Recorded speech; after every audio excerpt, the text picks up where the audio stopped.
I'm writer Mark Wooden, coming to you recorded from my bedroom, which you can tell by the white wall behind me. Welcome to Fantasy Island. I'm just playing. Seriously, though, welcome to another episode of Thoughts from the Shed. The Wooden Shed. Wooden Shed Creative. Right here. Wooden Shed Creative. That's me.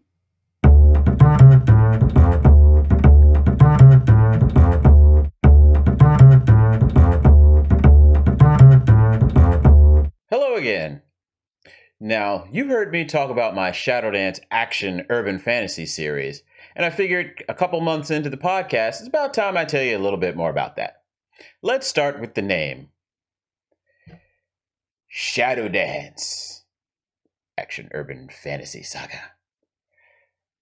To be honest, I don't really remember where I came up with that name. I know I wanted shadow involved because the original concept for the entire series was that all of these characters, these vampires, demons, werewolves, etc., they would have the ability to slide into this other realm that's parallel to ours. This other realm would be completely shadow, kind of like a black and white image of ours, dark, gruesome, that kind of thing.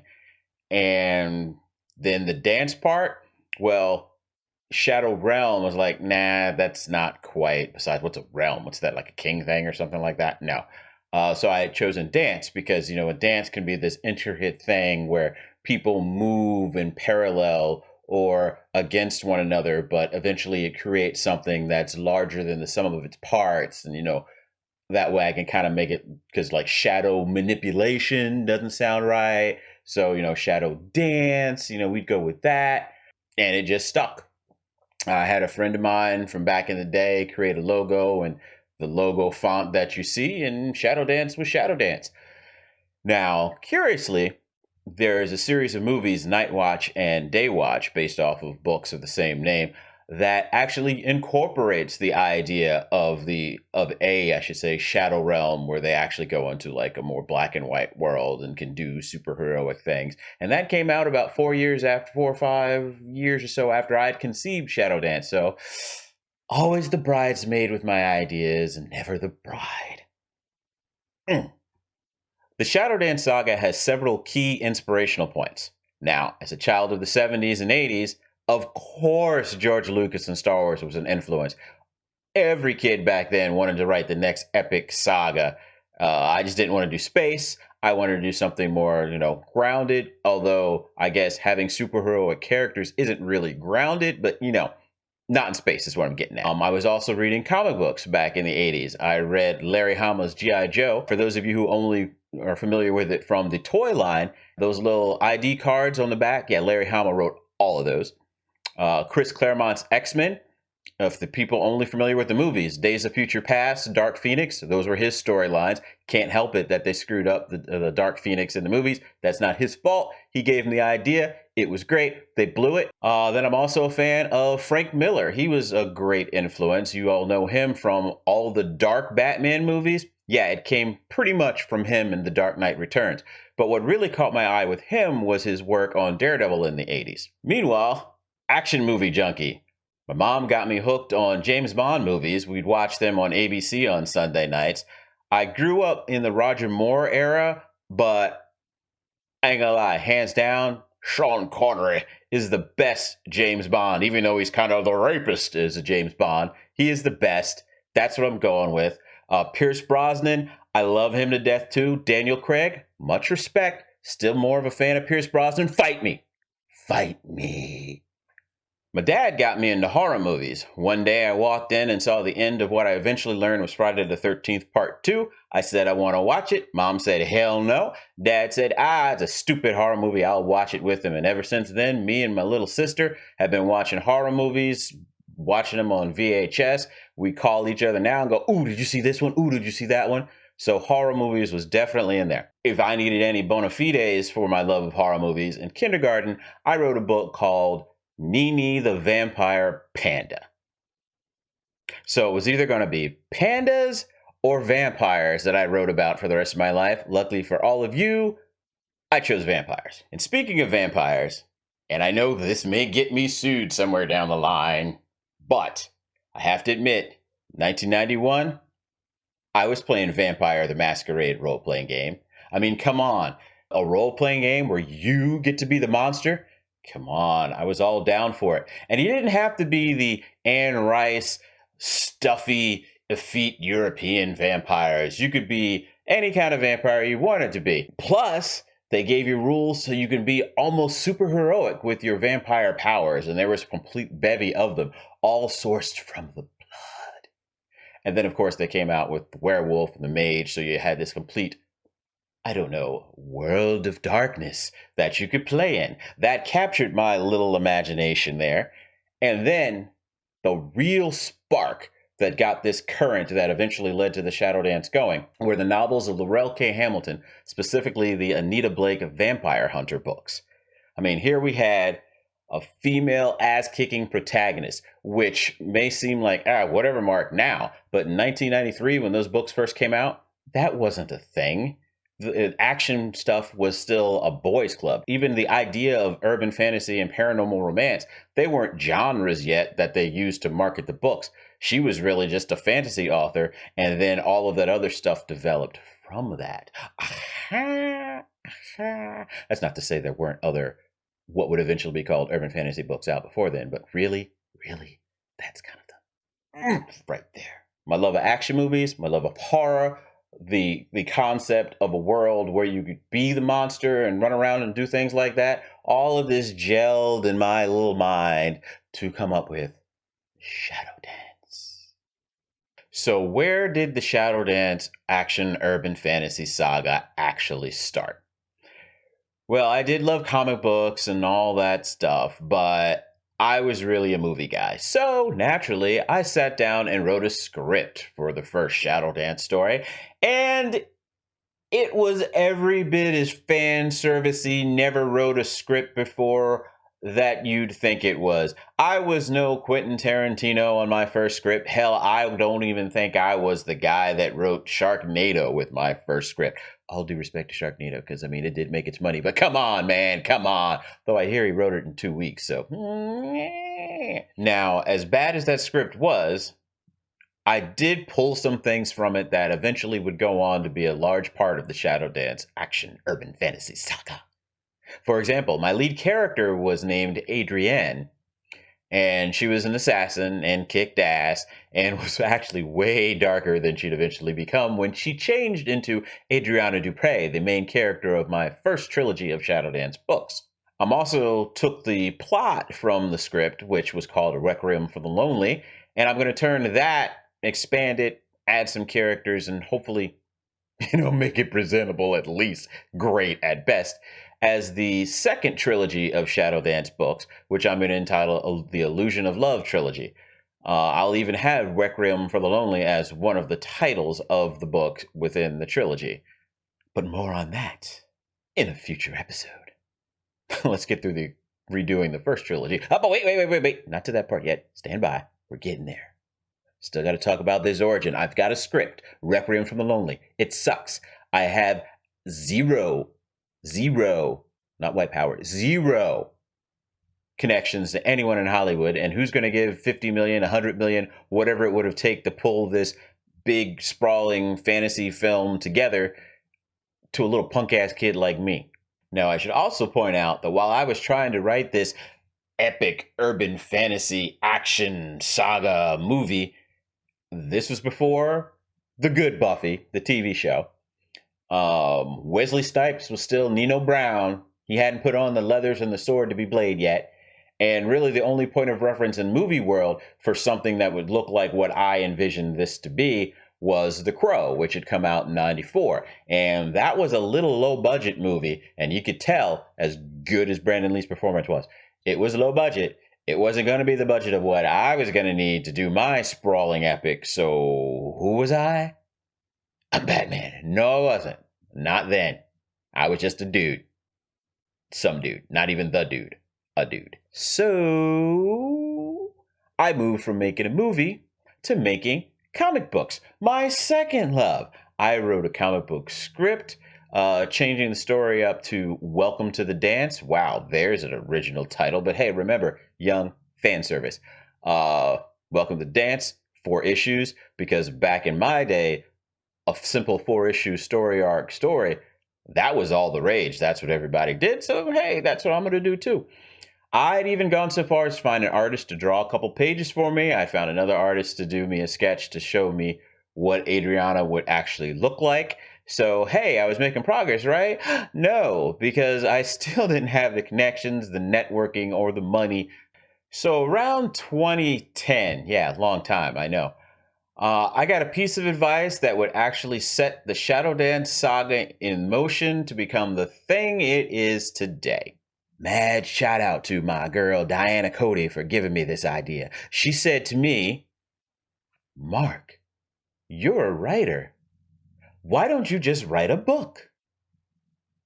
One problem.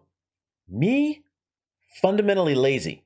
You see, when you're writing a screenplay, you can write something as simple as John Wick walked into the nightclub. He saw the Russian mobster he was after. He pulled his gun. That's it. That's all you need to do. Story moves forward. You can embellish a little bit by throwing in like, oh, techno music blared in the background kind of thing to set the scene. But really, that simple statement I said earlier, that's it. That's all you got to do. A director, a production coordinator, a production designer, costume, makeup, special effects. They'll make all of that imagery that we love to see in the movies come true. Screenwriter, don't have to do it, because in fact it kind of infringes on the job that those people are going to do later on when they're producing the actual movie. In fact, the director may decide he wants to go to a completely different way and John Wick walks into a Denny's. Then what you going to do? The screenwriter's job is primarily to get us some good characters, a good plot, and a good theme in motion, so that a whole mess of other people, primarily the director if you're into the auteur theory, but an entire crew of people can then take that character, plot, theme, and make a movie. If I write a book, I got to put all that stuff in there because I have to get into the minds of the readers. I am the director, the production coordinator, the production management, production design, costumer, makeup, special effects. All of that is you, the writer. And like I said, I'm lazy. But ultimately, I grabbed that Welcome to the Dance story and wrote it all up as a novel. And it became By Virtue Fall, which I finished while sitting in a Borders bookstore in approximately, I think it was 2012. Yeah, remember Borders bookstores? They were a thing. And I sat in one to soak in all that ambiance of all the other books and clickety clack, boom! For her sins. Yeah, I said I wrote By Virtue Fall, and then I mentioned For Her Sins. So I bet you're wondering what that's about. Well, that's a funny story. Like to hear it? Here it go. Picture it.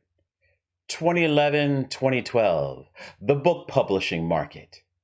It was still under the stranglehold of the big publishers. And if you wanted to talk to them, you had to go through the gatekeeping agents. Now, they're not bad people. They're just who they were. You saw them, they took you to the publisher.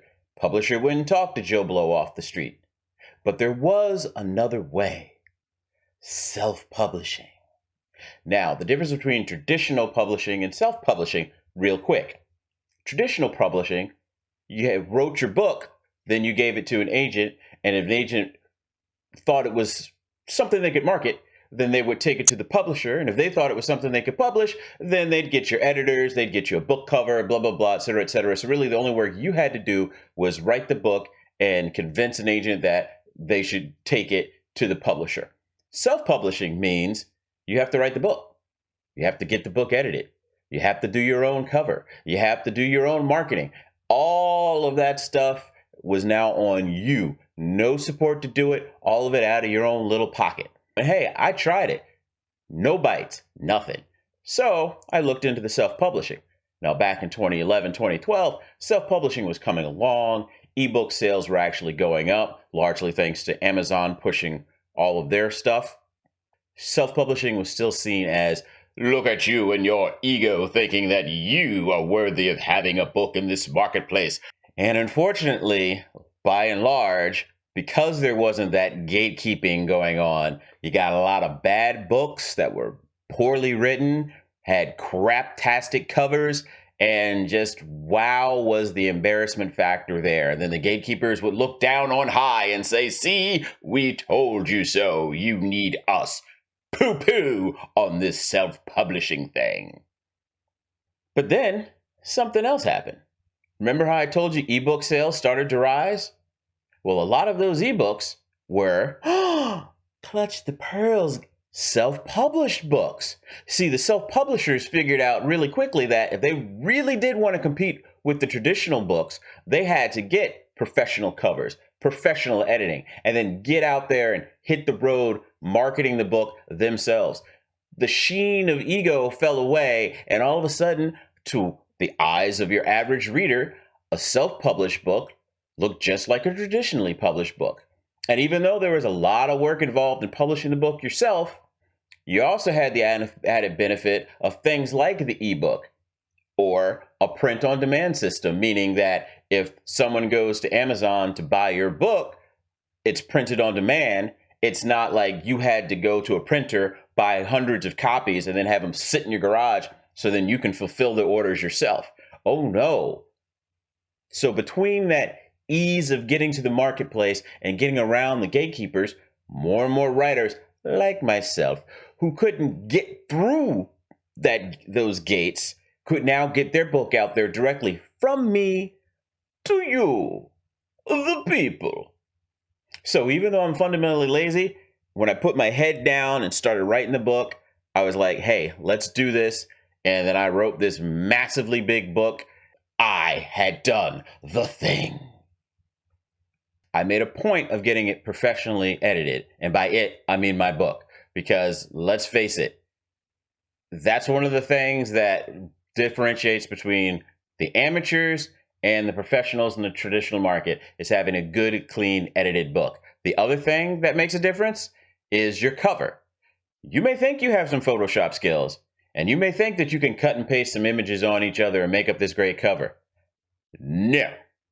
You want to get a professional. If you spend money on any two things in printing your book, editing and a cover, I'm going to warn you right now, it's probably going to cost you somewhere between $1,000 and $2,000. You can get less.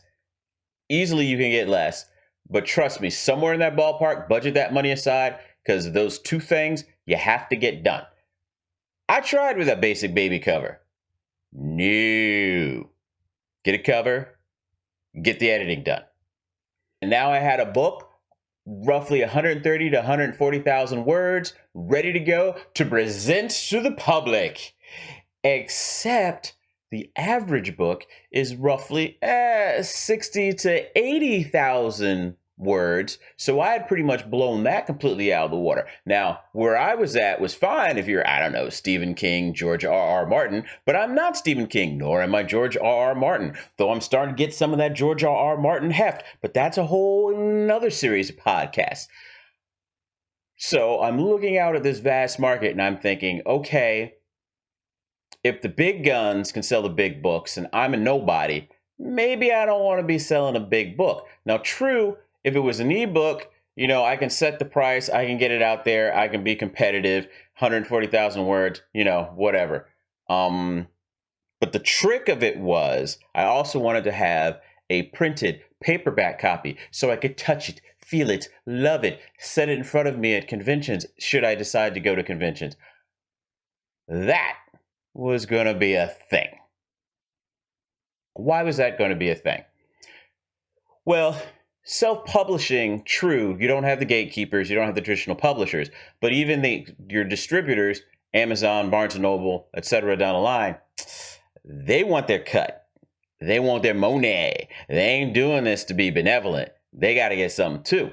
And what you also have to take into consideration is even though it is print on demand and you don't have to have a stack of books sitting in your garage, they still got to pay their printing costs and get a little bit of a cut. So depending on the size, thickness of your book, and then, you know, if you want to have a traditional paperback or a trade paperback or however you want to do it, there's certain costs that are involved. And the bottom line to it, without getting too far into the geeky weeds, is my paperback book at 140,000 words would cost, I'd have to price it even just to get the most minimal of profits off of the book because, hey, I like writing, I like creating stories. I also like eating. My dog likes eating. So we got to get some kind of little profit in there. Would be like $15 to $20. If I'm scrolling on Amazon and happen to stumble upon my book, unknown author, pretty decent looking cover, first couple pages sound good from the preview, I can spend $15 to $20 on this, or I can get the sure thing at $15 or $20 off of a King or anybody else that's, that brand marquee name author, or even a mid-level author, or worse, you can get that same 140,000 word King book at a severely discounted price because Amazon knows they're going to sell that bitch. So I can cut the price and sell more of them and still make the same amount of profit. Whereas I got this one punk ass Mark Wooden over here, whoever the hell that is. So what to do? Well, what I decided to do was kill my darling. I split that bitch into two. And that's how I ended up with By Virtue Fall and For Her Sins.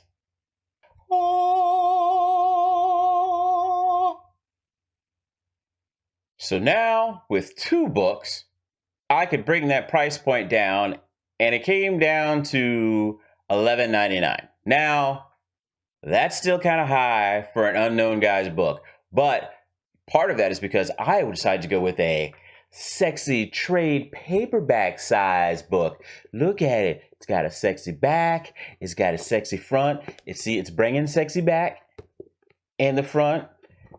Looks beautiful on the inside. You can see the spinage upside down. Let's flip that around, turn that frown upside down so you had a nice spine to go with it. Physical copy. You could touch it, feel it, love it. Trust me, podcast listeners, it is sexy. Go watch the YouTube to actually see what it looks like. Or even better, go to Amazon, pick yourself up a copy. Ha! See what I did there? From my research, I found the $11.99 is comparable to other books in its category of that size and of the genre. So, hey, at some point I have to cut my loss and just say, hey, there it is. I'll stick with that. I could probably have done it as like a mass market paperback, which is the smaller kind of ones that you grab at the airport as you're jumping on the plane. I like the trade paperback sexy. That's where we stuck. I decided with the ebook, I'd put that price at lower. So that roughs around $3.99 to $4.99. I've even had it as low as $2.99 just to try to get the thing out of the door so people would see it and go, oh, that's nice and cheap. I'll pull it down. I'll give it a read. We'll see what happens. Two books also gave me the bonus of if they bought the first book, like the first book, they wouldn't have to wait like year, 2 years, 3 years to get the second book. So people aren't waiting. They can jump right in. This Wooden guy's going to stick around for the long haul. Boom. Let the sales begin. Or so I'd hoped. But, hey, you had to start somewhere, right? Every journey begins with the first poorly sold book. Sometimes. After the two books, I wrote some short stories because I had intended that there's a time jump in the second book, For Her Sins, and I wrote short stories to fill that gap to let you know this is what transpired. One of those short stories, Fall to Grace, became a 2017 Screencraft Short Story Contest quarterfinalist. And then the following year, 2018, I submitted For Her Sins to the 2018 Screencraft Cinematic Book Contest. Yeah, I kind of like Screencraft. And that one won the quarterfinalist position with several other books. So somebody was reading them and they were decent. I got a bunch of 5-star reviews. I got one star, I think, review, and they were upset that there was so much action in an action urban fantasy. But, whatever. You live, you learn. That's where the saga was then. But where are we today? Glad you asked! So, the two Shadowdance novels, By Virtue Fall and For Her Sins, are available on Amazon. They're also available on Smashwords, and they're available on Barnes & Noble. You can probably also find them over at iBooks, or whatever they call themselves. Sorry, I'm not an Apple guy, so I don't know what you gotta do. I just know I'm posted over there. The short stories are also available for free on my Smashwords page. I'll have links to all of these down below, but I want to posit a warning. All of that material is about to go the way the original Star Wars trilogy from 77 to 83 went, and that they're going to get a massive rebranding, special edition, whatever you would like to call it. Remember that comic book Two Sisters? Well, I'd always intended to transform that to a book, just like I did the whole Welcome to the Dance story. That was going to be a prequel to the two other books. But then I figured since like 4 people, my parents, my sister, a few friends, and I guess a couple of judges at Screencraft have read the books, and it's been about, 6, 7, 8 years since they came out. Now is a good time to do a rebranding and hopefully have learned things and talk to more people and network to get some better marketing skills so this one will actually get out into the hands of more people. To that effect, I am going to turn Two Sisters into the first part of a new trilogy for the Shadowdance saga, which will be followed, of course, by Virtue Fall and For Her Sins. I'll be doing some revamping of the 2 original books so that they're more in line with the continuity that Two Sisters establishes. And also just to generally improve the writing, because, hey, I mean, new me who's written a lot of fan fiction and a lot of books, and his writing has improved through that work, and from editors helping me out going, no, you should write like this, you should do that. And then, of course, Grammarly, my go-to of, wow, you can't really do some of this writing stuff here. Yeah, some of that stuff in those original books is kind of cringe-worthy, so I'm going to take the opportunity to clean that up, make that better with the years of experience I've gained from continuing to write. And eventually those books will come out. I'm hoping for next year, but like I said, I can make no promises. I'm in the process now of coming up with new covers. Another story for another episode. I'll let you in on that when I get closer to being ready to put those guys out. But that's where I hope all of this to go to for now.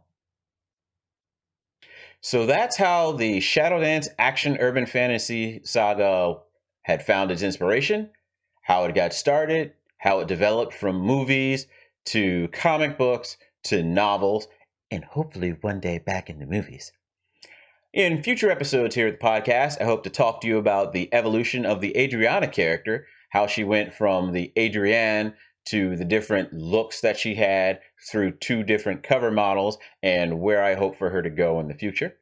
The process of creating those new covers, I'll take you all the way back to my original cover with the first model, then switching over to the new model, and then what will now be the rebranded covers for the new Shadowdance trilogy entitled, you're gonna have to wait for that one. I also want to go into the whole, remember I said in the intro to this whole podcast where you're looking over my shoulder watching me write. Well, I'm getting the mothballs off of the old Shadowdance novel, starting with Two Sisters, and I'm going to start getting back to work on those. So I'll record an episode of me cleaning those up. I'll try to be as spoiler-free as I can be, because there'll probably be plenty of them. But I want you to see the process, to see how it goes. And then eventually when you read the real book, the released book, sometime next year, I hope, you'll get to see the differences and you'll understand why some of the changes that were made were made. Shadowdance Action Urban Fantasy Saga. Enjoy the Shadowdance in its baby form now, because it will soon blossom into a 3-part saga, followed by another 3-part saga, a director's cut if you would. And hey, y'all motherfuckers went down for Zack Snyder and got hashtag Snyder Cut.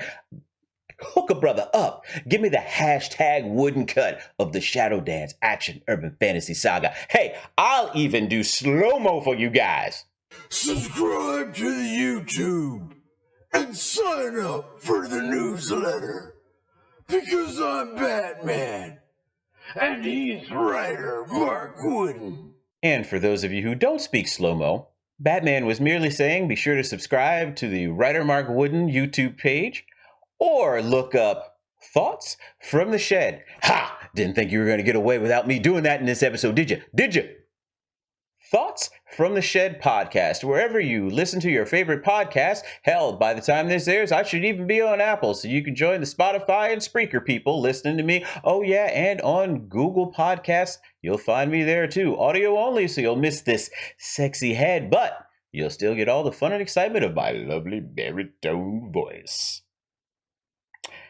Also, don't forget to subscribe to that newsletter because, hey, I've got a surprise for you. There's something I forgot to mention about the development of Shadowdance, but I'm going to give that out to the newsletter subscribers only. You'll get in your newsletter a special link so you can click and go to the video and learn something else about the Shadowdance saga that I kind of forgot to mention in this one, but it's also kind of important. So, with that all said, we'll see you back here in 2 weeks. 2 weeks, where we'll discuss the most divisive question that comes up at Christmas. No, not that should I say happy holidays or Merry Christmas bullshit. But, is Die Hard a Christmas movie? Spoiler alert, fuck yeah it is. Thanks for listening, folks. We'll see you in 2 weeks.